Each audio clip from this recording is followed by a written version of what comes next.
share with us? Okay, so really this all started, as you said earlier.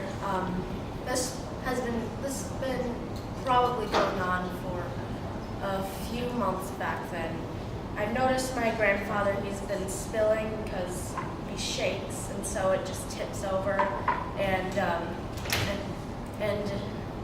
somebody has to clean it up, which is not the most joyful thing in the world. Don't know if you've noticed. It's really not. But then one day I came up with the idea to make a cup with 3 legs, and I came to my dad and then I said, "Hey, I have this idea. Can you help me with it?" And then he said, "All right." And so we found some moldable plastic. Like this is the first thing, and I don't even know if this cup was used ever since I used it for this, but this is the first mold I made of the legs. And then a few weeks later, my aunt, she took me to a pottery studio in my local town, Skokie, and I was there for a few months, and one day I noticed that my dad, he was even having trouble because he was spilling coffee on his keyboard, which he did not find very pleasing.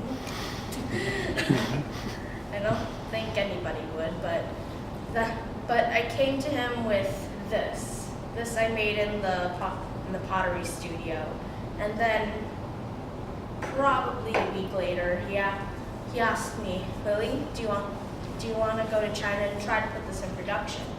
And then I say, "All right, we should at least try."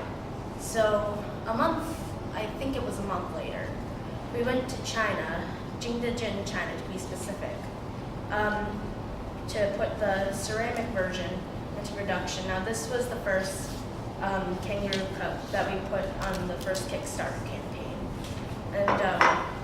and so we went there for about 2 weeks, and because my dad, he knew a guy who had a pottery studio that was willing to help us with my idea. So we went there for 2 weeks, and trust me, it was not easy. It really just was not easy. It was hot. I hate the hot weather, even though I am meant for it. I just don't like it. And so, but it was all worth it in the end when we put this up on Kickstarter, and we went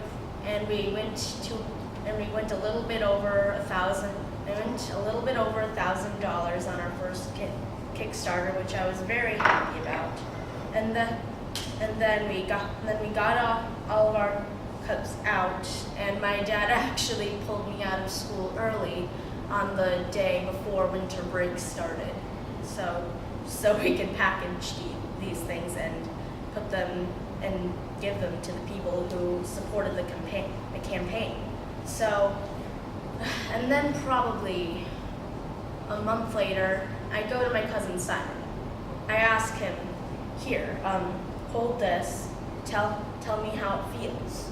Does it feel like not comfortable or anything like that?" And then he says, "The legs, they don't really match my palm, so they just poke me a lot." So he said, when I heard that, I obviously had to fix that problem, right?